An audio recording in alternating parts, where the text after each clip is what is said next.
Welcome to Amici, News and Insights from the New York Courts. I'm John Carr. A recent study by the U.S. Chamber of Commerce Foundation revealed that Americans are woefully lacking in even a basic understanding of their government and democracy.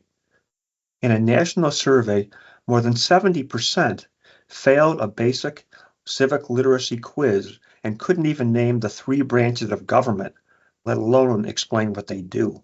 In fact, a very high percentage of native-born Americans could not pass the citizenship test required of immigrants seeking to become American citizens.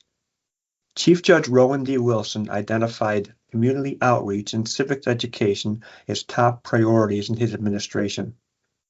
Last year, the court system created a new position of statewide Civic Engagement Coordinator and appointed Zenith Taylor to that position. Zenith is a veteran attorney who has worked with bar associations and other groups to create and deliver programs to educate the public about the workings of the courts and the legal system and to help spur civic engagement. Zenith is very busy preparing for Civics Week, March 10th to the 14th, and we're fortunate to have an opportunity to chat with her for just a few minutes. Zenith, thank you for coming on the program. First, what is the role of a statewide Civic Engagement Coordinator? Good morning, and thank you for having me. The role of the statewide civic engagement coordinator is to develop and implement programs that inspire and educate the community, including students and young people and everyone of all ages, on civic literacy and civic engagement. Why is it important? Civic engagement is important because you have to play an active part in your government, and that's the only way that we're able to sustain our democracy. And why is it important to you? You obviously took this job. Why? Why was this important to you? This job was important to me because I needed something that was meaningful. I've been a private practitioner for many years, and then I became a court attorney referee, and I felt that it was now time to do a job that was meaningful and that I would make a difference. And I believe that I'm making a difference in helping others to understand and learn about their government so that they can be a part of their government. Many people don't understand that we have a self-governing democracy, and their vote, their activity, their participation matters. You also happen to work in the third branch of government, and it seems a lot of people don't realize that there is a third branch of government and that it's co-equal to and separate to the other branches.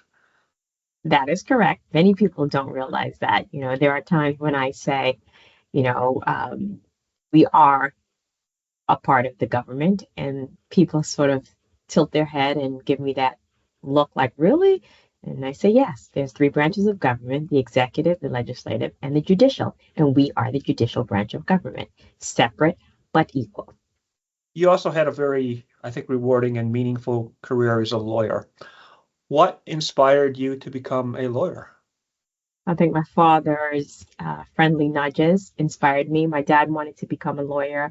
Unfortunately, he wasn't able to finish his education because of the fact that his father passed away when he was 20. I know your family came from Jamaica, and I believe you were there as a child. So no, both my parents are Jamaican. They actually met in London, and I was born in London. I often find that people who come here from another country maybe have a stronger appreciation for our democracy and the rule of law than people who've grown up with it. Is that your experience?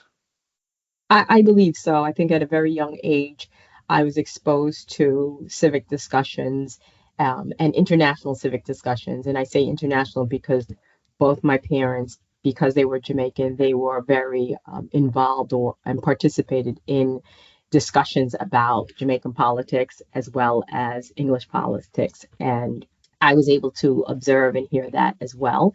In addition, my mom's family was very political. And around maybe when I was about 10 years old, I do recall a discussion where they used the term assassinated, and I didn't really understand that. And when they explained it to me, it was explained to me that my granduncle was assassinated because he was campaigning and he was in the wrong place at the wrong time and he was assassinated. So that Wow. really, because of that, that made me start to question things more. And I was included in a lot of the conversations. Do you think that was part of your father's interest in law and part of the reason he was interested in law for you? It might have been because I think that where they came from, there was more participation. And when they came to this country, remember, they were new immigrants, so they were more comfortable in discussing the politics of the country they came from until they became acclimated and then they become citizens of this country. Then it shifted. But they've always included civics and discussions of government and just community affairs in our dinner table discussions or just, you know, family gatherings. Now, we are beginning Civics Learning Week today.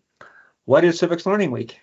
First of all, Civic Learning Week is March 10th to the 14th, and Civic Learning Week is a program that is an annual program that iCivics promotes, and it is really to promote and inspire students and the community to learn about civics and to promote it. So there are various activities nationwide to promote civic learning.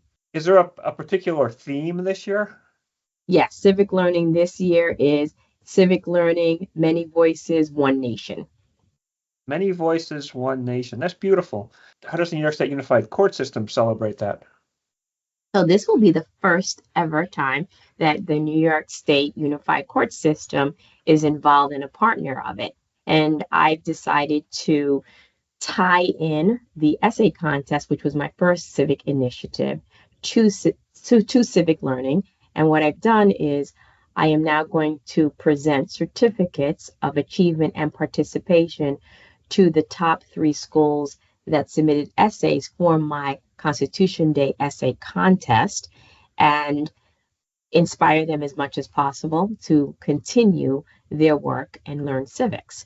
In addition, we are trying to promote and encourage each jurisdiction to have an event. And I understand that it may not be able to, they may not be able to have it during Civics Week, but civics learning is not just a week.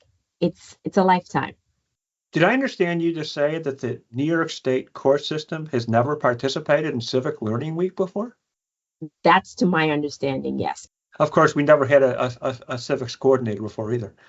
That's true. I am the first. What does that say about the Chief Judge's interest in this issue and commitment to it? It says a lot. It says that Chief Judge Wilson is committed to promoting civic literacy and civic engagement and to bridge that gap from the courts to the community. And that's my job, not just to go to do court tours or to speak at schools, but it's also to go out into the community and reach out to the stakeholders, as well as to foster those relationships between politicians, various faith-based leaders, so that people understand that civics has no color, has no race, has no creed. It's civics, and civics is the foundation. And without civics, you're not going to be able to participate in your government actively. Well put. So if an individual is interested in learning more about your office or your efforts in this regard, where do they go for more information? They can contact me. We have an email address, civicsengagement@nycourts.gov, as well as they can contact Public Affairs. I am in the Department of Communications. Well, thank you so much, and happy Civics Week. Thank you. Same to you.